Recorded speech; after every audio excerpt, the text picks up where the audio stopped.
Estamos começando mais um videocast Pode Isso, Nabil, e hoje para tratar de um assunto fundamental no Brasil do século XXI.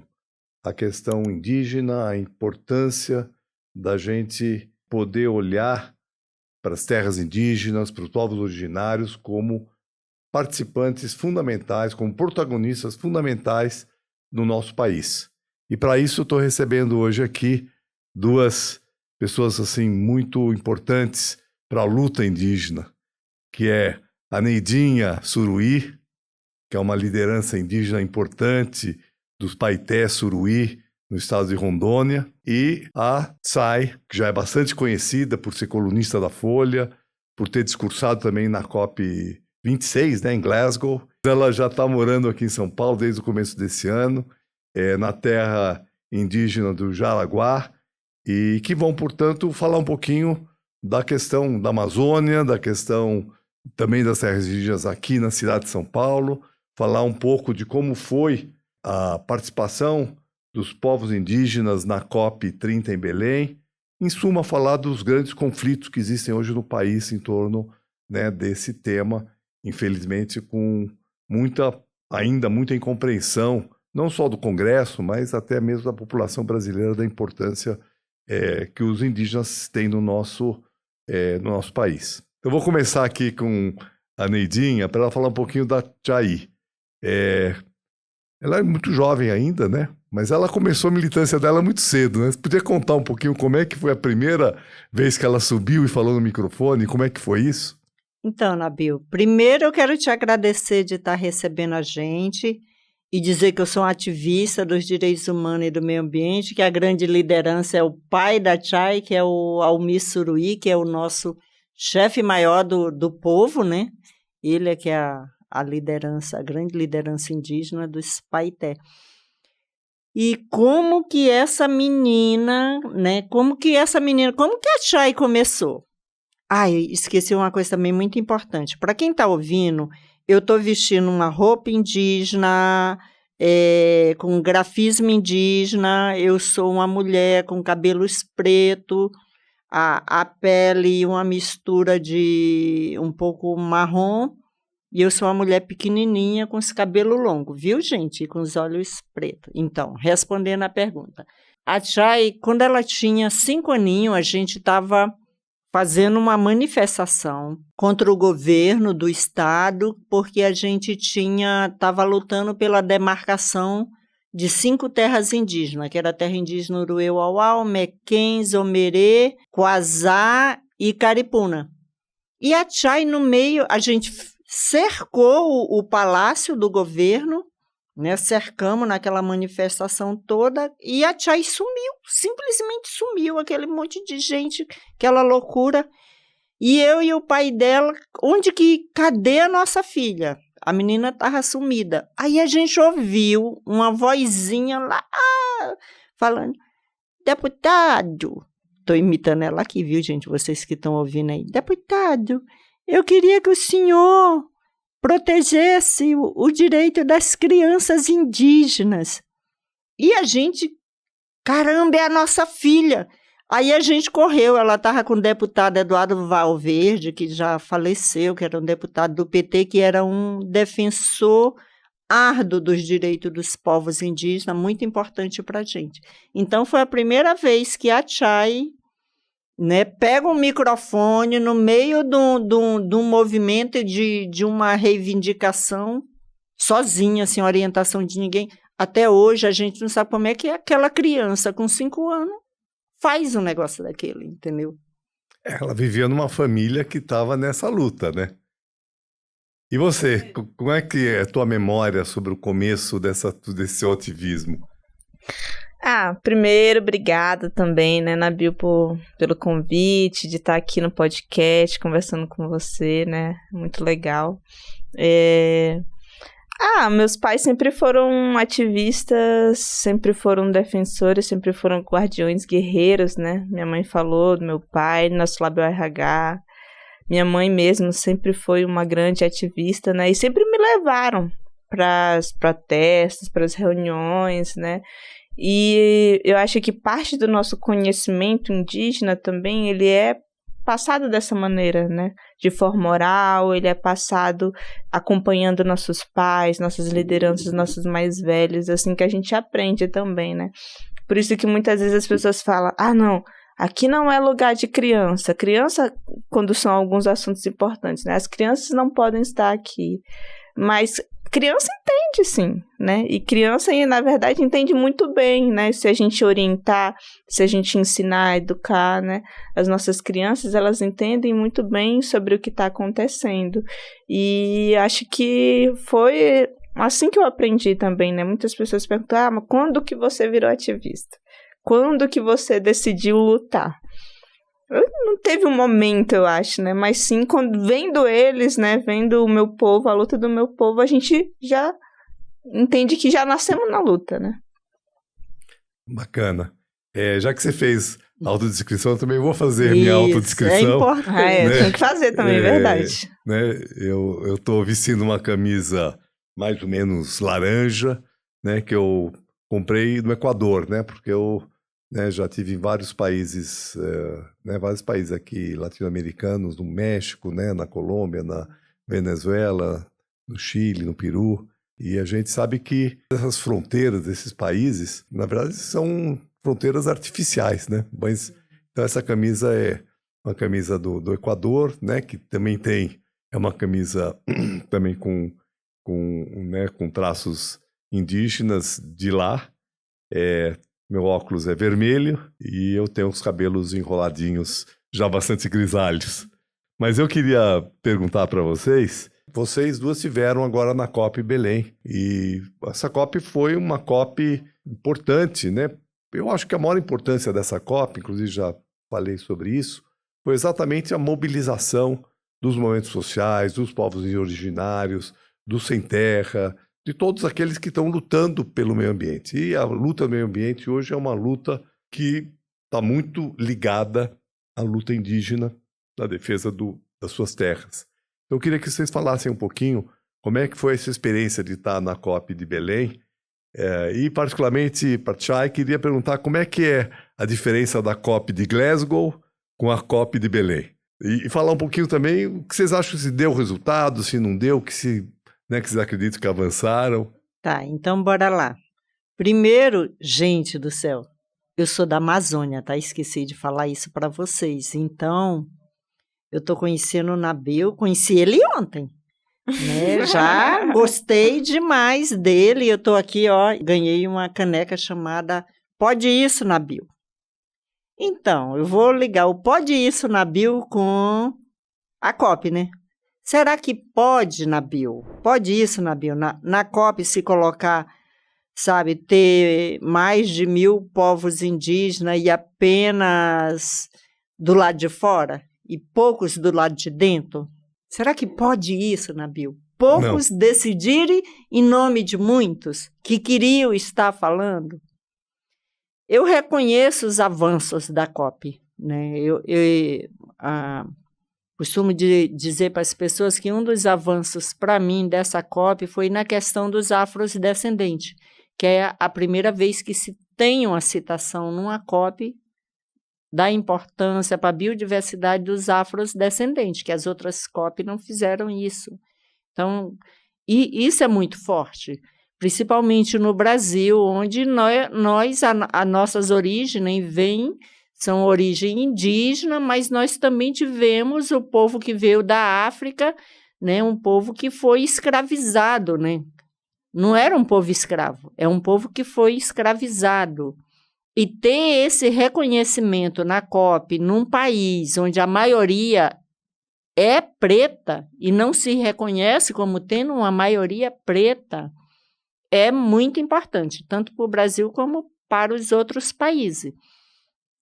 Um outro avanço para mim, que eu considero, assim, mesmo os povos indígenas não tendo sido ouvidos, né? Eu vou deixar para Chay comentar as manifestações aí, né?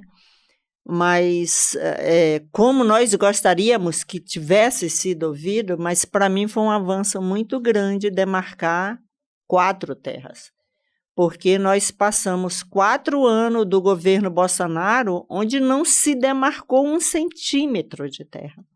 Então, é muito simbólico e é muito importante ter tido essas demarcações, ter tido as portarias de reconhecimento, os relatórios de reconhecimento. Então, isso é um avanço, na minha visão.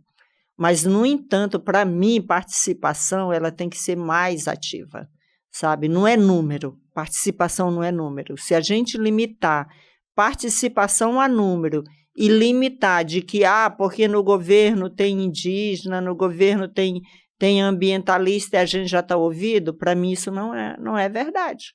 Governo é governo, sociedade é sociedade. Entrou com ação contra o governo, sabe?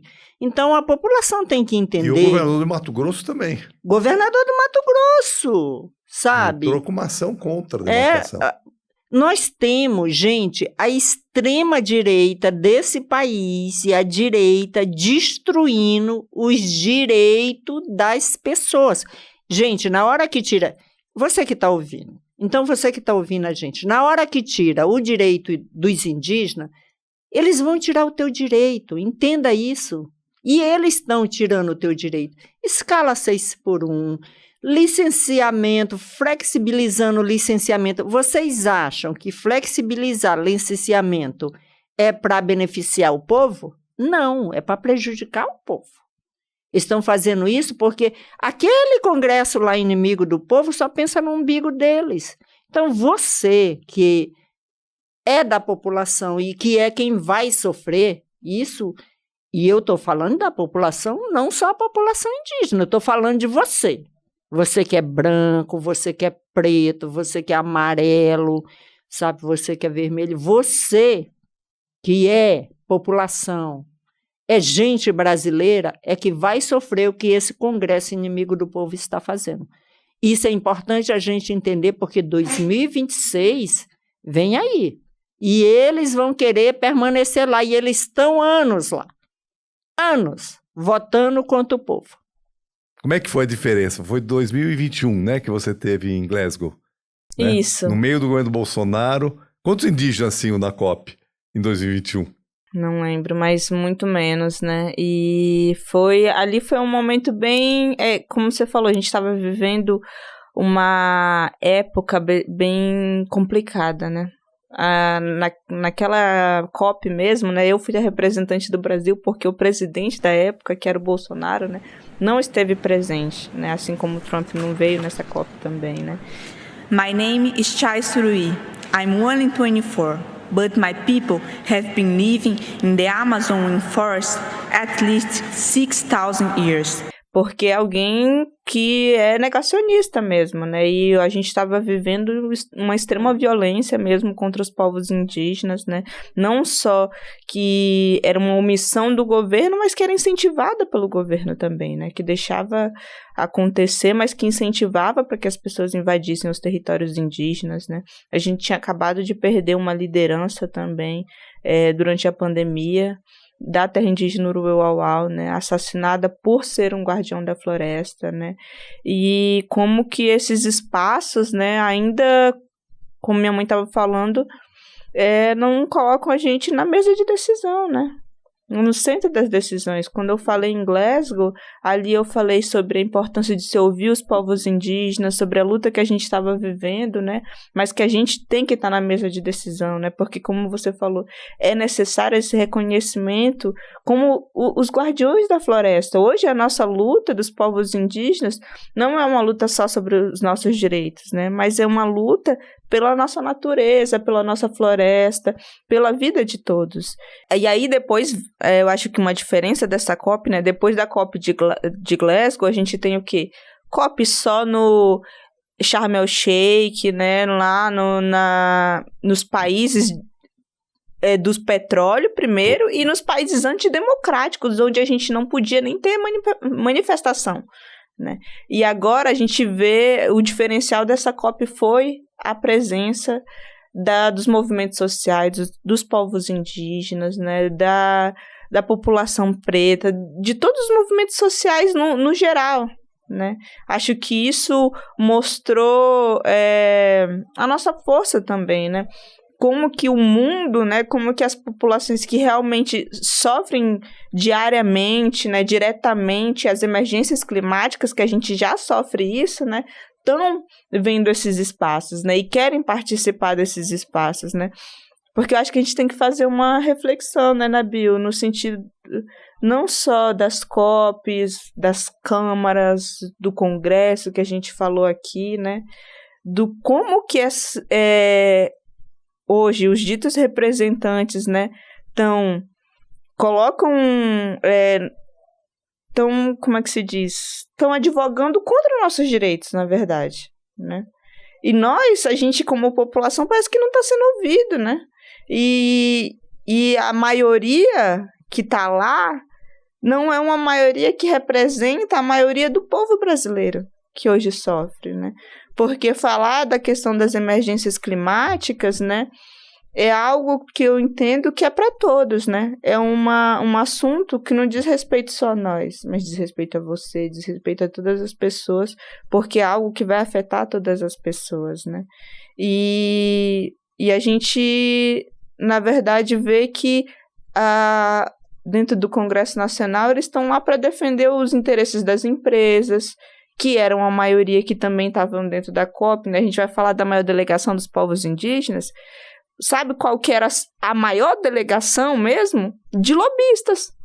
A Com maior certeza. delegação era de lobistas do petróleo, que só não era maior que a delegação brasileira, porque a gente era a delegação anfitriã, né, o país anfitrião, mas tinha mais de 1.000 lobistas na COP, e esses não tem problema, né, de hotel caro, esses não tem problema, né, de estar lá, esses não tem problema de ter espaço de fala, esses não tem problema para fazer o lobby lá dentro. E a gente viu que no final, né, nós não conseguimos sair de lá nem com mapa para o fim dos combustíveis fósseis e nem para o mapa para o fim do desmatamento. Que, na verdade, a gente está falando aqui da Amazônia, né? Vocês são da Amazônia. O desmatamento da Amazônia está num ponto limite. Se ele tiver continuidade, nós vamos chegar num ponto do não retorno. Você falou muito bem, né? Esse é um assunto que interessa a todos, né? A todos do planeta Terra. Essa é a questão que nós temos que ter claro, porque na verdade, o que nós estamos emitindo de carbono aqui, na China, nos Estados Unidos, etc., tudo isso vai gerar uma mudança geral global do planeta. Então, não estamos falando de, estamos defendendo um problema específico da Amazônia, estamos discutindo um problema que é do planeta Terra, das florestas tropicais. E sabe uma coisa, Nabil? Pegando o que tu está dizendo, que eu acho que as pessoas têm que refletir, que eu escuto alguns dizendo-me assim, mas a Europa, a América do Norte, não sei quem mais já desmatou tudo e agora quer impedir a gente de desmatar. Gente, o desmatamento na Amazônia, o caos que vai gerar no planeta, como o Nabil está colocando, quem vai sofrer primeiro somos nós. É o terceiro mundo, são os países subdesenvolvidos. Então, desmatar a Amazônia, sabe, preservar a Amazônia é uma questão que afeta a nós brasileiros, sabe, para manter, porque é primeiro se manter, é a gente se manter, sabe, então não caia no discurso de alguns, sabe, latifundiário, do agro, sabe, que fica vendendo uma coisa que é tu que vai se lascar primeiro, maninho. Claro, inclusive porque nós corremos o risco dessa agricultura. E não é só, a gente fala muito do agronegócio, o agronegócio, claro, é um dos atores importantes, mas na Amazônia nós temos a mineração ilegal, né? Nós temos madeireiros, nós temos tudo ilegal. E todos eles ilegais, e todos eles vinculados a um crime organizado que tem conexões com fora da Amazônia. É realmente uma questão absolutamente central hoje, né? E os povos indígenas são guardiões, como você falou, guardiões das florestas, mas não é só isso, é também um modo de vida, uma lógica de vida, né, que se fala do bom viver, né, que não é necessariamente o do consumo exagerado, porque a nossa sociedade capitalista e a sociedade ocidental de uma maneira geral, ela está muito centrada na coisa do consumo exagerado, da riqueza como a fonte de felicidade que a gente sabe que não é. Então eu queria que vocês falassem um pouquinho desse ponto de vista, né? Desse ponto de vista Eu acho cultural. que é exatamente isso que você está falando e o que a minha mãe estava falando também, né? Porque acho que a mudança que a gente tem que ter é ainda mais profunda, né? É uma mudança exatamente disso, do nosso modo de vida, de como nós, né, nos entendemos nesse mundo, como parte desse mundo, né? Porque se esse discurso, né, mas eles desmataram e agora a gente não pode, é porque existe essa ideia de que desenvolvimento é destruição, de que progresso é desmatar, é destruir, é isso, é um olhar, eu acho, diferente que a gente tem, né, sobre o mundo mesmo, sobre o que é qualidade de vida, sobre o que é progresso, sobre o que é desenvolvimento, né, e a gente tem que fazer essa mudança, né, na cabeça da nossa sociedade, no geral, de entender que, na verdade, qualidade de vida, né, é você respirar puro. Qualidade de vida é você ter o seu rio limpo, né? Acho que a coisa que mais, tipo, que a gente fala e pensa, assim, como povo indígena quando vem para São Paulo, né? É os rios também. É o Tietê, é o Rio Pinheiros, né? É o rio que é lá do Jaraguá, né? Que antes o meu marido, o Thiago, já banhou naquele rio. E hoje já não pode mais. As crianças não sabem nadar porque não tem rio mais. Por quê? Porque o rio está poluído, né? Que dá doença, que não pode comer o peixe, que tirou a subsistência, que tirou isso, a qualidade de vida das crianças, de poder nadar, de poder viver de acordo, né, com o seu modo de vida. E eu fico pensando, pode isso, Nabil, né? Pode. Será que é tão difícil a gente conseguir imaginar que é possível uma sociedade diferente, uma cidade diferente, né? Será que é tão difícil a gente imaginar uma São Paulo com seus rios limpos, cidades onde as pessoas possam isso? Imagina, a criança poder nadar no rio, que é no meio da cidade.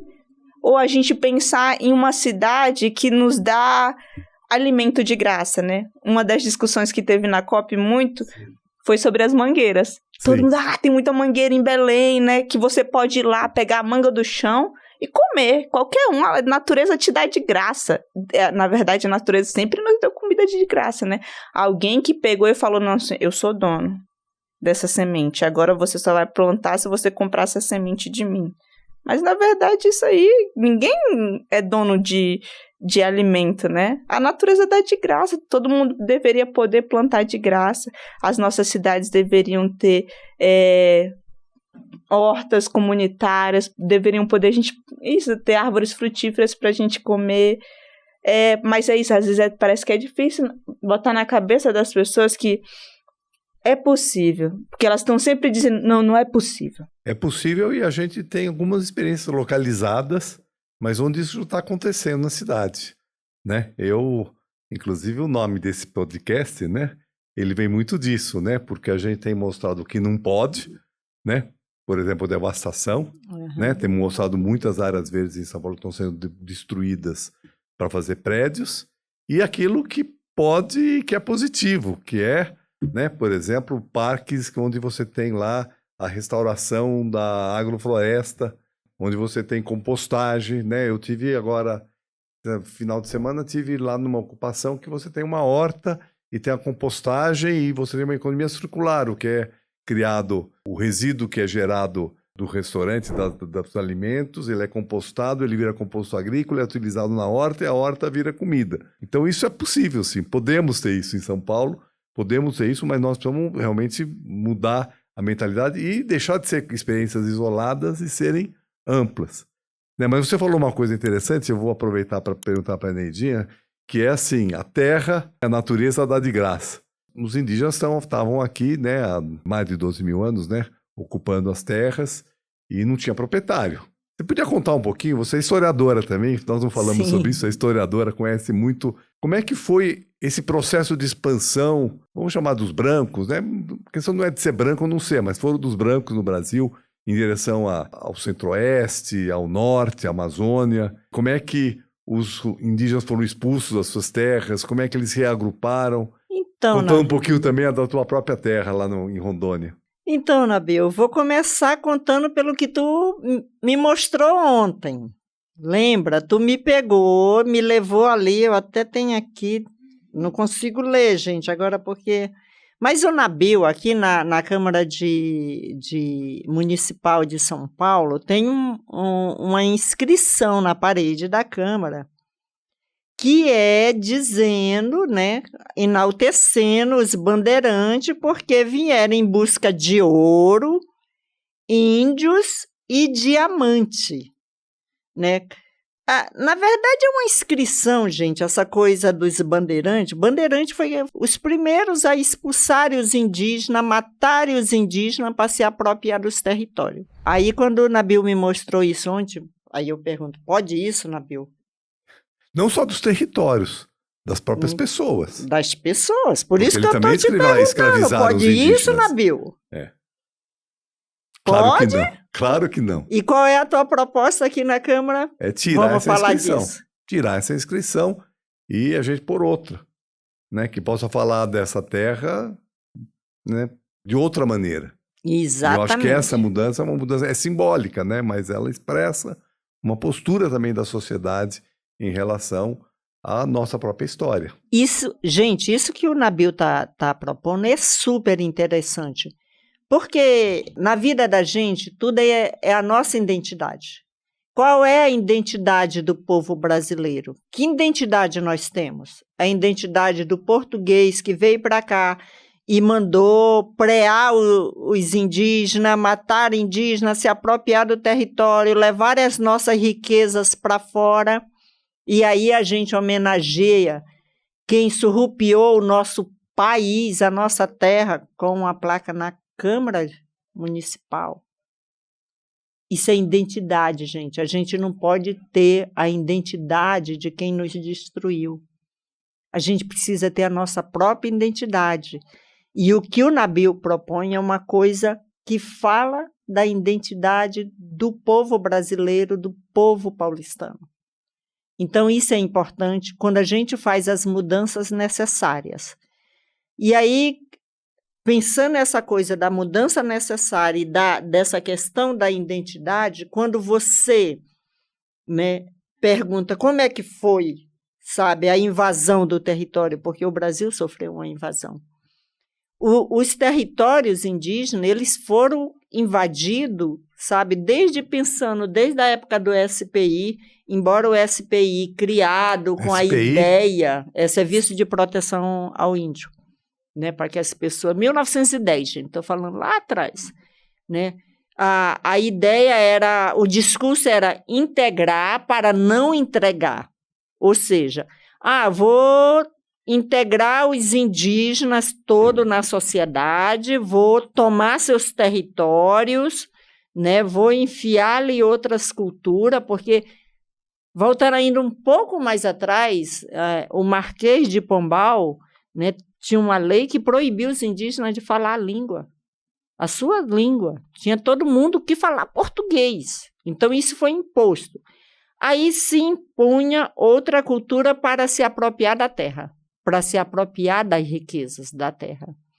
E aí, pensando na minha região lá da Amazônia, que eu sou da Amazônia, e do Centro-Oeste, mas também do Sudeste, mas vamos pensar já um pouco mais recente com a criação do Parque do Xingu, por exemplo, para se apropriar das terras, isso, Nabil, eu vou te falar uma coisa muito importante, para se apropriar da terra, juntaram vários povos num único, sabe, num território, com o discurso de que era para salvá-los, né? Ajudou a salvar? Ajudou, né? Vamos reconhecer que, mas isso, por trás, o que se queria era se apropriar das terras, abrir para a expansão da colonização, da pecuária, da produção de grão, mas principalmente se apropriar desses territórios. E aí, se a gente vai lá para os Paité-Suruí, para a terra indígena 7 de setembro, que a demarcação foi a criação em 1969, que é plena 7 de ditadura. setembro, chama? E aí a gente fala assim, o Almir Suruí, que é o nosso grande chefe, ele fala assim, no dia 7 de setembro foi declarada a libertação do Brasil, né, a independência do Brasil, e também foi declarado a nossa dependência, né, a nossa perca de liberdade. E o Estado brasileiro colocou o nome de 7 de setembro, porque foi no dia 7 de setembro que tem lá o decreto de...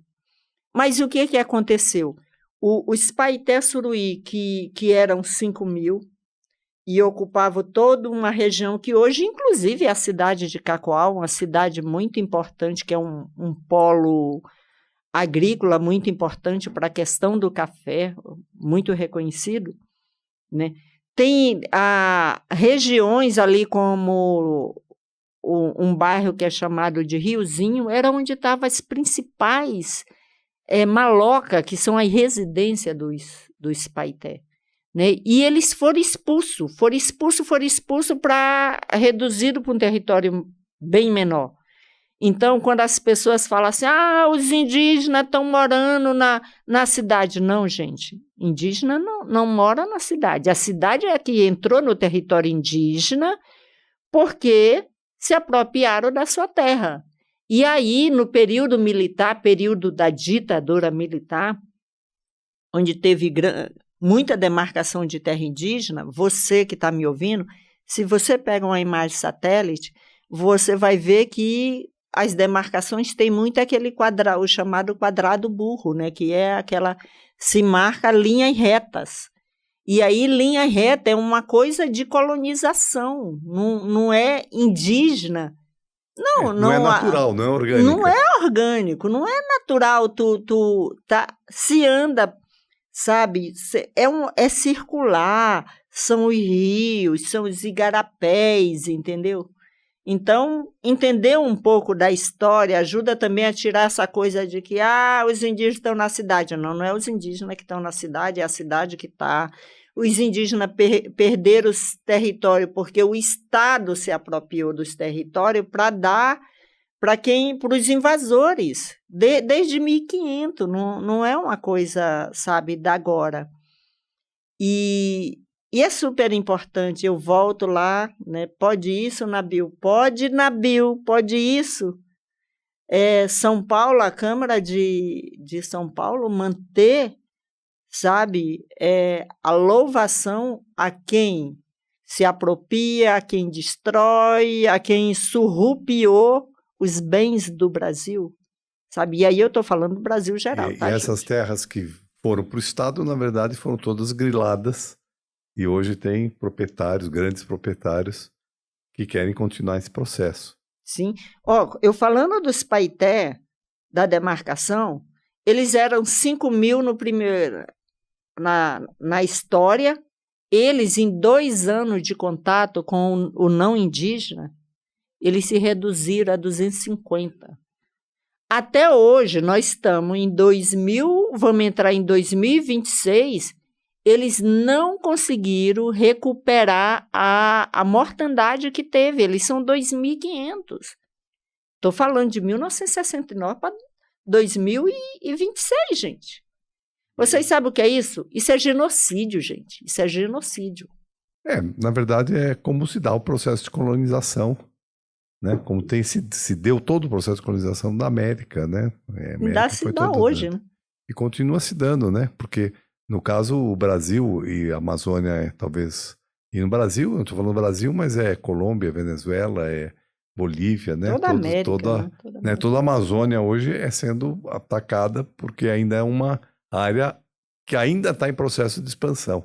Mas vamos então, falar um pouquinho aqui de São Paulo, né? Vindo para cá, né? A Chay está hoje aqui morando em São Paulo, né? E está morando numa terra indígena quer dizer, vou falar recém, porque não faz tanto tempo, demarcada. Eu estive aqui na Câmara como relator do plano diretor, e no plano diretor, antes ainda da demarcação, do reconhecimento pelo governo federal, nós demarcamos a área do Jaraguá e também lá de Parelheiros como áreas indígenas e áreas protegidas. Depois teve a demarcação, mas ela já está protegida pela legislação municipal, né? E é um local que vai precisar de muito trabalho. E eu queria que você falasse um pouco isso, falar também um pouquinho do projeto de lei, do Cinturão Verde de Guarani, que é um projeto de lei 181, de 2016, que foi de minha autoria, depois assumido por outros vereadores, mas que ainda não foi aprovado. 9 anos e meio, ele não foi aprovado e ele buscava exatamente esse fortalecimento, reconhecimento e fortalecimento cultural, ambiental, econômico, nas terras indígenas. Então, eu queria que você falasse um pouquinho e, inclusive, do programa Aldeias, que é um dos programas que foi desdobramento dessas iniciativas. Eu acho que esses projetos, os dois são muito importantes, Vocês falando, eu fiquei refletindo aqui, que realmente a gente mudar, essa frase que está aí, não é à toa, Porque isso também faz parte da própria construção, desse inconsciente coletivo que a gente estava falando sobre o que é desenvolvimento, sobre o que é progresso, e sobre quem a gente deve valorizar, Os povos indígenas ainda são muito invisibilizados, e aqui no Sudeste também. A gente estava falando de Amazônia, mas é na Amazônia onde a maioria das terras estão demarcadas. E você vê, minha mãe estava falando de um processo, do nosso povo que aconteceu em 69. Claro que essa expansão vem de antes, Mas o contato acontece em 69. 69 é recente, se você parar para pensar, E agora, e os 500 anos, de contato que o povo Guarani vem enfrentando para esse ano ter o reconhecimento do seu território, Então, você imagina, é uma invisibilidade muito grande, uma desvalorização, desses que sempre tiveram aqui, sempre tiveram protegendo essas florestas, Então, mudar essa frase também isso, parar de louvar aqueles que, na verdade, vieram aqui nos matar, como se o progresso fosse a destruição, desses povos, dessas culturas. Então, a gente tem que realmente mudar essa ideia até nas palavras, nas pequenas coisas, nas simbologias, que constroem a nossa história, principalmente nesses espaços que são a casa do povo, E reconhecer também parte não só, acho que dessas frases, Nabil, mas reconhecer esse trabalho, E por isso que acho que é tão importante também o Cinturão Verde Guarani, Porque é isso, as pessoas primeiro que não imaginam que tem terra indígena em São Paulo, que tem povo indígena em São Paulo. Pior ainda, saber qual que é, o que esse povo traz, não é à toa que é Cinturão Verde Guarani, porque é como é que se fala, um corredor mesmo que faz a proteção de floresta, de animais, de nascentes que ainda tem ali no Jaraguá, que também tem na Tenondeporã, Então, e que a gente vê o que ainda uma dificuldade enorme de se passar um projeto tão bonito e tão importante como esse nessa Câmara, Tá o quê? 9 anos que tá aqui, 9 anos e meio. E a gente não consegue fazer com que a Câmara, a Prefeitura, entenda e defenda, projetos como esse que são tão importantes, porque o programa Aldeias, tem uma extrema importância dentro da terra indígena Jaraguá, acredito também que dentro da terra indígena Tenondeporã, lá em Parelheiros, porque não só nos ajuda a fazer esse cuidado, da nossa floresta, mas também o cuidado da própria cultura, do povo Guarani, da casa de reza, da zopã, do canto, da dança, porque hoje a gente tá, como a mãe falou assim, estamos cercados aqui no Jaraguá, cercado, você sai já é cidade, mas ainda assim, você entra na aldeia, você vai ouvir as pessoas falando na língua, você vai ouvir o canto, você vai ouvir o rezo, e sem a nossa cultura não tem como a gente proteger nada. Hoje, como eu estava falando para você antes da gente entrar aqui, as dificuldades que a gente está enfrentando também na aldeia, de que falta água, falta energia, falta habitação digna, falta o mínimo que é o mínimo. Isso, água potável, energia, é o mínimo que qualquer um precisa para viver e que está lá na Constituição e que está lá, né, nas ODS da ONU, do mínimo que as pessoas precisam. Ainda assim, né, muitas vezes eu venho aqui, por exemplo, eu vou vir aqui no seu podcast, eu vou reclamar aqui. Nabil, sabia que anteontem, lá em casa a gente ficou sem água? Como acontece sempre? Aí sabe o que vai acontecer? Tô falando aqui pra você, né? Que você já é vereador e tudo mais. Aí amanhã aparece o pessoal da Sabesp lá.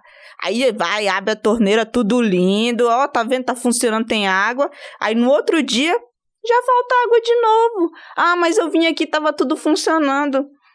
Ah, aí é difícil. Aí tem essa própria questão da energia, né? Porque as pessoas também têm essa ideia do que é o indígena, né? De que o indígena só é o que tá lá na floresta, pelado, na Amazônia, não pode ter celular. Se for um iPhone, então, pior ainda, e não é aí que não é indígena mesmo, né?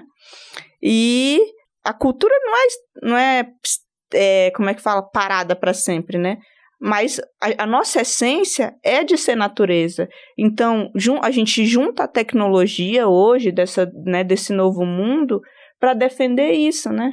Para querer uma aldeia que, na verdade, seja um exemplo para os demais, para o mundo, uma aldeia. Imagina se a gente conseguisse fazer aqui uma aldeia totalmente sustentável, com saneamento básico de vermofiltro, com placa solar, que não ia faltar energia, né?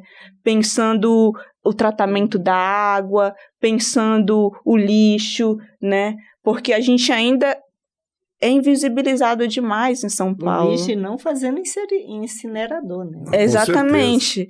E que eu ia chegar lá na incineradora também, né? Porque a gente ainda é extremamente invisibilizado, porque as pessoas ainda têm muito preconceito, sabia? Eu sinto isso. Olha, lá na Amazônia também tem o preconceito, né? Contra o povo indígena, mas aqui também tem um preconceito muito grande, né? Ou de querer tirar a identidade, ou de achar que a gente não trabalha, não faz nada, né? Quando o povo Guarani tá lá protegendo as abelhas nativas, tá protegendo a Mata Atlântica, né? E vem fazendo lutas que são importantes não só para nós, mas que é importante hoje para a cidade de São Paulo, né? Como essa própria questão das incineradoras de lixo que estão querendo, né, implementar uma lá em Perus, que a fumaça tóxica vai direto para nossa aldeia, para nossas crianças respirarem esse ar, para a gente respirar esse ar, né? A minha mãe, a gente vindo pra cá, ela falando, nossa, aqui ou foi ontem, né, sei lá, que ela falou. Que eu não conseguia respirar aqui, direito. ela falou assim, que a gente tava mais no centro, ela falou, aqui eu consigo sentir a diferença do ar do centro lá pra terra indígena, lá no Jaraguá. Porque lá no Jaraguá, como a gente vive entre as árvores, você sente o ar limpo que você respira. Aqui as pessoas já respiram ar tóxico e nem se dão conta. A gente não pode, se acostumar com isso, a respirar ar tóxico. E aí querer levar o ar tóxico ainda para onde está limpo.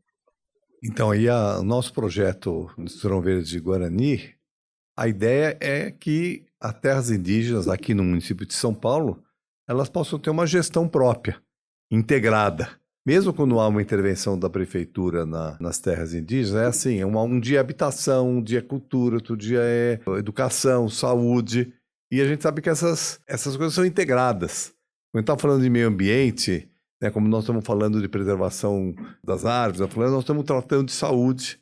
Quando nós estamos tratando de saúde, nós estamos também discutindo um pouco o autoconhecimento e alimentação, o papel da alimentação na saúde. E habitação está totalmente ligada a isso, a cultura. Então, a ideia é que a gente pudesse ter, na cidade de São Paulo, nas 2 terras indígenas que existem, uma gestão própria, integrada, e que fosse feita pelos próprios indígenas, né? Esse é um grande avanço, né? E aí tem os seus programas específicos, que como nós temos o programa Aldeia, que também foi criado na época do governo Haddad, né? Eu fui secretário de Cultura praticamente na mesma época que estava sendo instalado o programa, né? Em 2015, né? Que agora está fazendo 10 anos, né? Então, é um programa muito importante porque ele resgata a cultura guarani, no caso aqui, São Paulo, né? E o resgate da cultura é importante Lá em Parelheiros, por exemplo, eu tive lá algum tempo atrás, eles recuperaram assim uma quantidade enorme de sementes e de produção de variedade de milho. Eu acho que nós temos muito a avançar, né, em relação a isso. Mas nós já estamos aqui avançado no horário, mas não queria que você deixasse de falar do filme que você participou, que você foi protagonista, que é O Território, explicando um pouquinho para os nossos aqui ouvintes e telespectadores, né, porque a gente tem vídeo, né, um pouco o que é esse filme e convidando também as pessoas para assistirem, porque me pareceu um filme maravilhoso, parece que teve muita divulgação no exterior e pouca no Brasil, né? Então fala um pouquinho do Território. Mas antes de falar do Território, eu sei que o tempo é pouco, vou tentar falar rápido da importância do projeto do Corredor Guarani. Sim. Né? Eu sou do Cinturão Verde, né? Então, o Cinturão Verde é importante para o povo da cidade, não só para o povo Guarani. Então, é importante que as pessoas entendam isso, porque, como disse a Chay, você vai respirar melhor. Você vai respirar melhor, porque tudo que o Cinturão Verde vai fazer nas terras Guarani não vai servir só para o povo Guarani. Então, é importante que a população entenda que é um benefício muito maior para a população de São Paulo, onde tu não respira direito. E eu estou dizendo isso porque eu vim da Amazônia e nos 2 dias que estou aqui, quando passo no centro da cidade, aqui, né? Eu falava para Chay, mas que céu escuro é esse? Não chove? Ah, não, é poluição. Poluição, Cinturão Verde ajuda a diminuir. Então, era bom que a população se juntasse ao Nabil para pressionar a Câmara Municipal para aprovar 9 anos e meio, gente. Isso é um absurdo, é isso? 9 anos e meio? Então, Nabil, isso está parecendo o Congresso Inimigo do Povo, tem Câmara Inimigo do Povo? Pode isso, Nabil. Porque, pelo amor de Deus, 9 anos e meio e não aprova um projeto que vai beneficiar a população respirar melhor. Isso é importante, gente. Importante a gente se juntar com os vereadores e cobrar. Na questão do filme O Território, é um filme sobre a minha vida, a minha luta e a do povo de Upaú, que são conhecidos como Uruê-Uauau, para manter o território, mas também é a história dos invasores que invadem o território. Você vai ver os 2 olhares, porque quando a gente foi fazer o filme, né, tem pouco tempo para contar, então, uma das coisas que eu queria, quando eu aceitei que eles filmassem a minha luta, a minha vida, foi que eles filmassem a partir do olhar também do invasor. Eu queria que a pessoa tirasse sua própria conclusão. Porque muitos dos invasores, gente, são pessoas que são usadas pelos grandes para invadir terra indígena, invadir unidade de conservação, e aí depois o grande vai lá e se apropria. Então, eu queria que isso fosse muito demonstrado. O filme ganhou um Emmy, que é o maior prêmio para documentário. A gente ganhou em Los Angeles, nos Estados Unidos. Ganhou 40 outros prêmios. Ganhamos 2 Sundance, que são também megas prêmios para documentário. E a minha história de vida, vão lá, assistam na Disney Plus. Né? É só ir lá e procurar O Território e você vai conhecer a minha luta, a minha história e a história e luta do povo Uruê-Uauau. Parte do filme é feito pelos indígenas que filmaram, a outra parte pelos não indígenas. A Chay, que está aqui, é produtora do filme, então isso é bem legal. Então você vai ver o nosso olhar e o olhar do invasor. A gente tem um trailerzinho do filme? Tem na Disney Plus, tem. No YouTube tem também. No YouTube Procura tem também. O Território, trailer, e você pode Vamos achar. Passar Isso. o trailer do filme para o pessoal tem ver. no YouTube.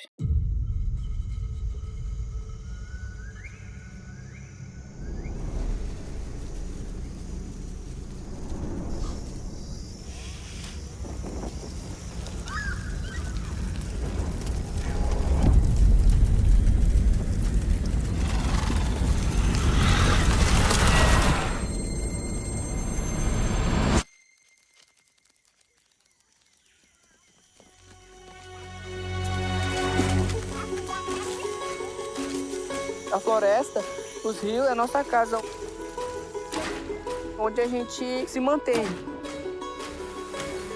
Porque o Uruê-Uauau é como se fosse uma barreira. Tudo desmatado.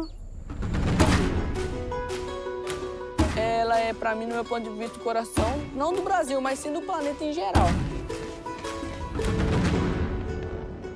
O sonho brasileiro de quem está vivendo aqui é ter seu pedacinho de terra para poder trabalhar, né? Tirar ali o seu sustento.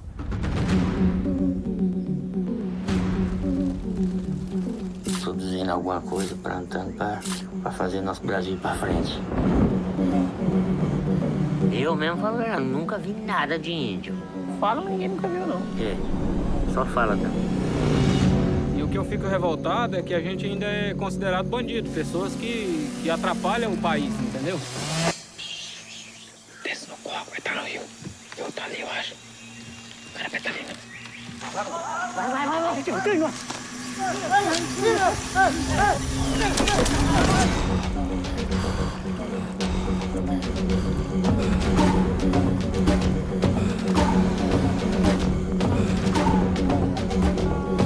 A Associação do Rio Bonito dizem que querem sua terra.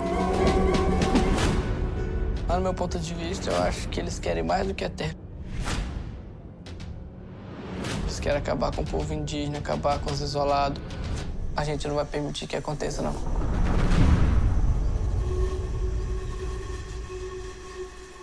Eu vou pedir para a Chay falar um pouquinho assim. Você tem 28 anos, tem uma vida pela frente. Como é que você vê a participação dos jovens indígenas na política do Brasil? Boa pergunta. Eu sou fundadora do Movimento da Juventude Indígena de Rondônia, né? Que já fazem parte mais de 20 jovens povos indígenas diferentes, né, do estado de Rondônia, sul do Amazonas, noroeste do Mato Grosso, que hoje a coordenadora é minha irmã, né? E a gente faz formação política com jovens, né, sobre os nossos direitos, sobre tudo isso. Mas eu acho que assim, o mundo vai se transformando bem rápido, né? De quando a minha mãe era jovem, de hoje já os meus sobrinhos que eu vejo, né, que já são mais novos do que eu, como que isso vai mudando, né, na cabeça dos jovens mesmo, e como que o mundo mudou, essa ideia de política mesmo, né, os jovens, ou alguns não querem saber desse negócio de política porque não acredita, né, mas também eu vejo que para os jovens também vem sendo muito assim, importantes, né? Uma vez eu estava tendo uma discussão, tipo assim, mas não pode botar esse negócio tão político, porque o jovem não vai gostar também, querer, assim, tem que ser meio em cima do muro, a pessoa estava falando. Aí eu já falei assim, eu discordo. Eu, como jovem, discordo. Porque jovem odeia esse negócio de em cima do muro.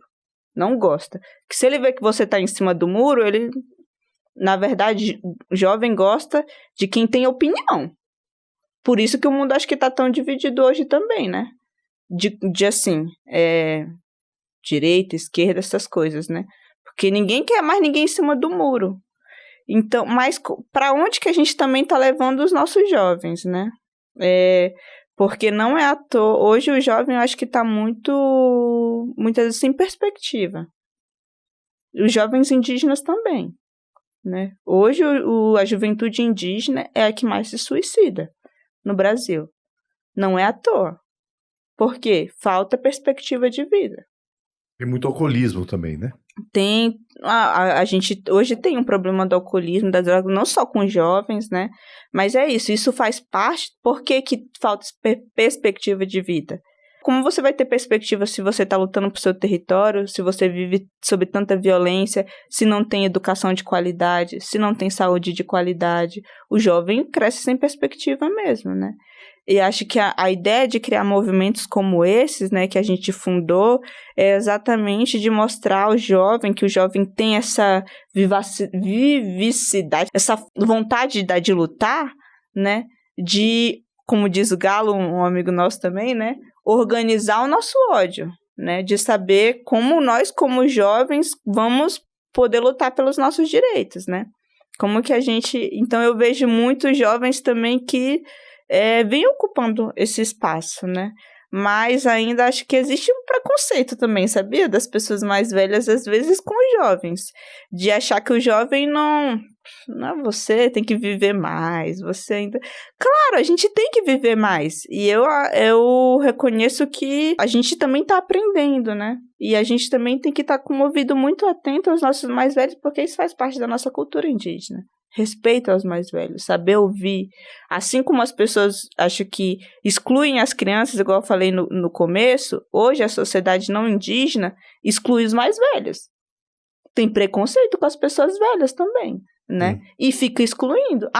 Mas tem um etarismo muito grande. Muito grande. Né? De não respeitar. E isso a nossa cultura indígena faz diferente, pelo contrário, né? O mais velho tem que estar, você tem que ouvir, ou pelo menos assim deveria ser, né? Então, o jovem também tem que estar ligado nisso, de, você tem que saber ouvir o seu mais velho, respeitar, né? Mas a gente também quer ter o nosso espaço como jovem. Dentro da política, acho que também, né? De ser ouvido, de entender que assim como não tem ninguém que pode falar pelas mulheres, pelos povos indígenas, o jovem sabe o que ele passa hoje, nesses tempos contemporâneos, nessa nova vida, do que é ser um jovem indígena em 2025, nesse mundo que a gente está vivendo, né? Isso é extremamente importante, né? As pessoas saberem que o jovem indígena é um jovem, né?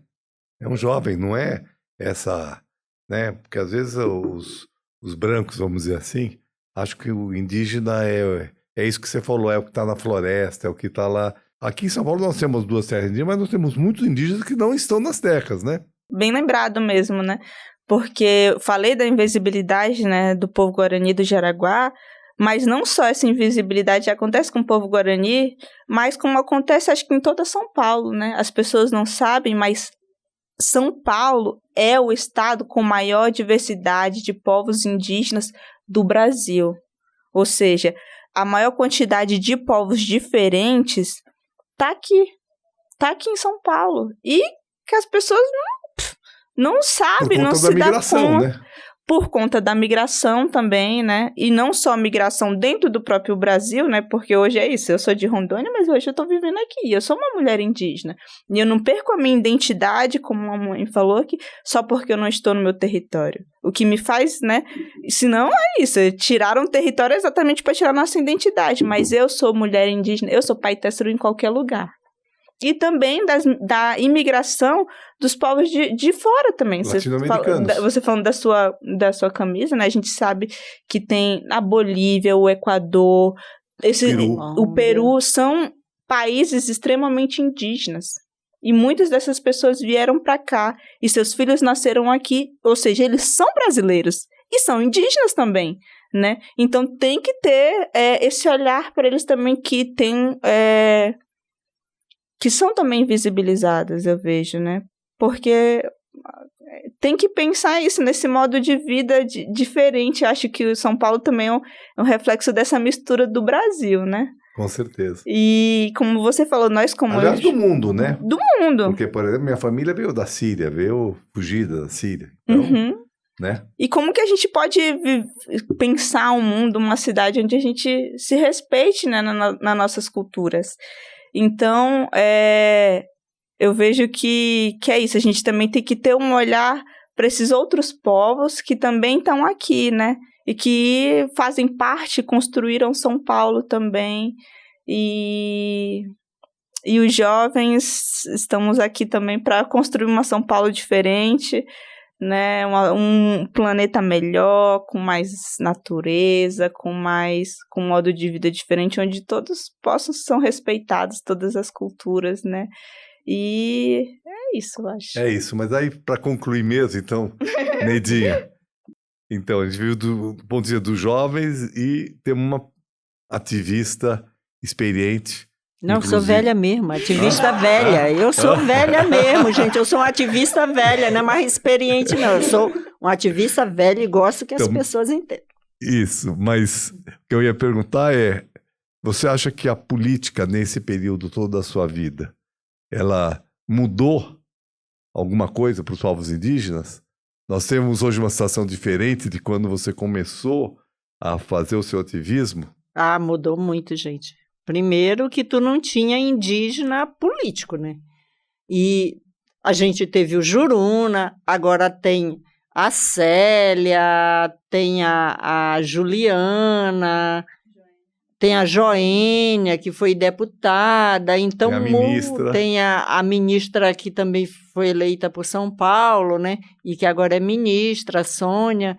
Então mudou muito. Ah, da minha época não tinha, não. Hoje você tem indígena prefeito, sabe? Então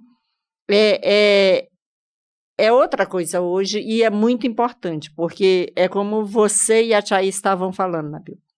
Por exemplo, São Paulo é um caldeirão.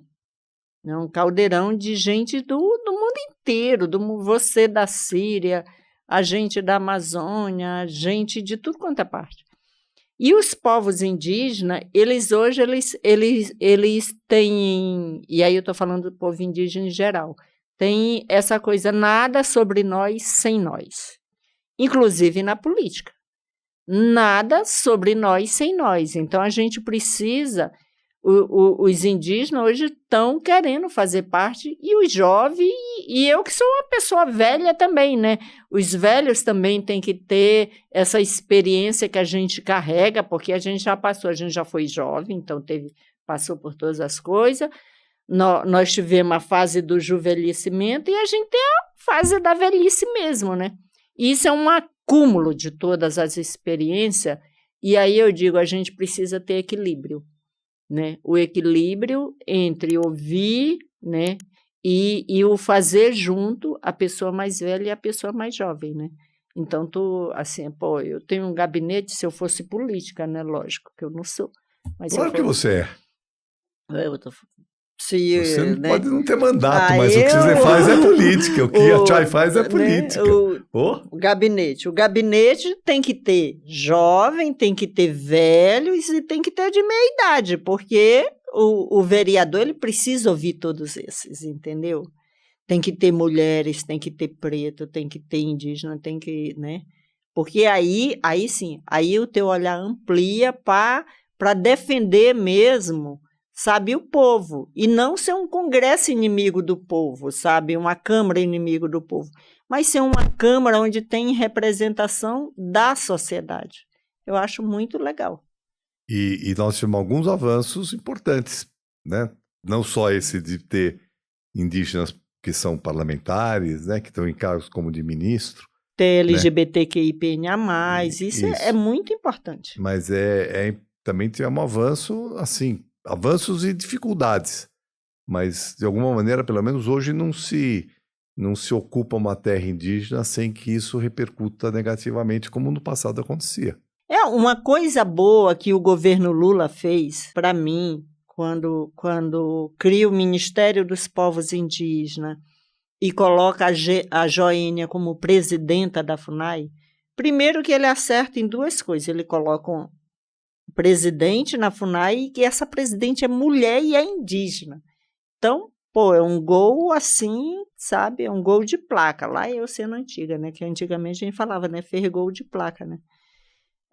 Colocar uma ministra indígena mulher, sabe? Isso é um avanço imenso na luta dos povos indígenas, mas na luta da sociedade brasileira. Porque isso promove a diversidade, sabe? Promove ouvir o outro olhar. Por que nós estamos com muito problema no nosso Congresso Nacional hoje? A população brasileira, porque não tem diversidade. 70% do Congresso Nacional é dirigido por gente do agronegócio. É a bancada boi, bala e bíblia. Então, tu não tem diversidade. A diversidade é pouca. Então, tu não pensa a população, tu não pensa o povo.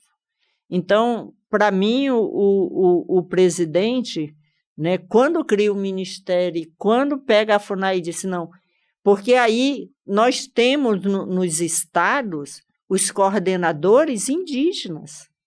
na FUNAI. Nós temos no DICEI coordenadores indígenas. Isso é uma diferença enorme. É lógico que nós estamos engateando. Começou agora, a gente está engateando.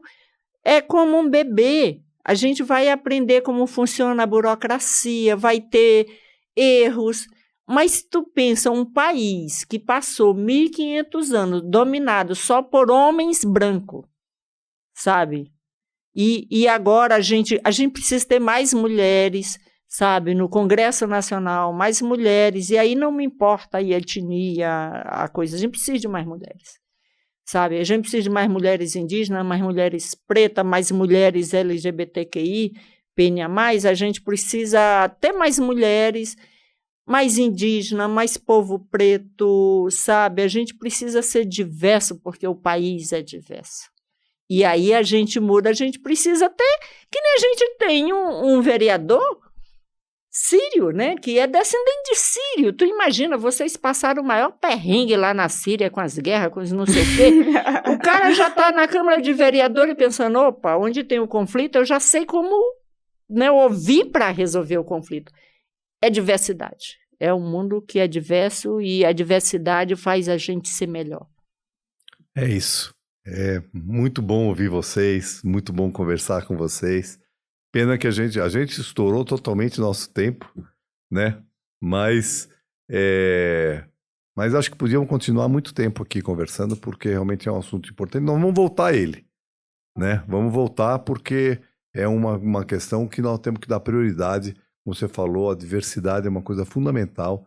E aqui a nossa ideia é realmente ter essa diversidade toda, a gente poder estar conversando com todos os olhares, né? Todos os olhares que são importantes para a cidade, para o país. E, sem dúvida, o olhar do indígena. São Paulo é uma terra indígena, né? São Paulo é terra indígena, Jaraguá é Guarani. Pois é. Né? Aqui surgiu, né? Quer dizer, aqui, na verdade, o Anchieta, né? Que dá o nome a esse prédio, né? Chegou aqui ele não veio fundar a cidade porque já existia. Ele foi para tomar posse, né, da cidade. E catequizar o povo. E catequizar o povo, né? E abafar. Né? Eu em Belém tem aquela exposição dos povos da terra indígena, né? no Museu Goethe. Tem lá um povo que eu agora não lembro o nome, né? Que, né, só sobrou uma pessoa que falava a língua. E aí houve todo um trabalho de recuperação, né? E hoje você tem, né, já tem uma comunidade que voltou a falar a língua. No Brasil, né? inteiro tem muito isso. Tem muito isso, né? E nós tínhamos centenas de línguas, centenas de povos que foram sendo, né, massacrados, excluídos. E é curioso a gente ver, você estava falando da Síria, né? Ver o que está acontecendo na Palestina, tem um pouco a ver com isso, né? A expulsão do povo da sua terra. Né? A Palestina é o que acontece com os povos indígenas do Brasil. E eu digo que o Guarani Kaiowá é a nossa Palestina. Porque tá cercado, estão matando, estão fazendo tudo e parece que ninguém vê. Mas nós vamos dar visibilidade para isso, né? Mas a nossa realmente é um processo que são e a história está cheia de processos desse tipo que não pode ser, né? Nós não podemos deixar que isso continue acontecendo e, né, tem povos sem terra, né? E tem eu queria, antes de terminar, Nabil, só uma coisa, tu tem que ir, mas eu tenho que fazer. Gente, olha, contamos com vocês para o corredor Guarani, não é isso? Cinturão Verde Guarani. Cinturão Verde Guarani. E vem para a Câmara aqui ajudar o Nabil a defender. Então é isso, gente. Vamos, então, finalizando. Queria agradecer muito a presença de vocês, foi muito bom. Queremos, né, fazer com que esse assunto seja cada vez mais trabalhado e discutido aqui em São Paulo. Então, obrigado e até o próximo Pode Isso, Nabil.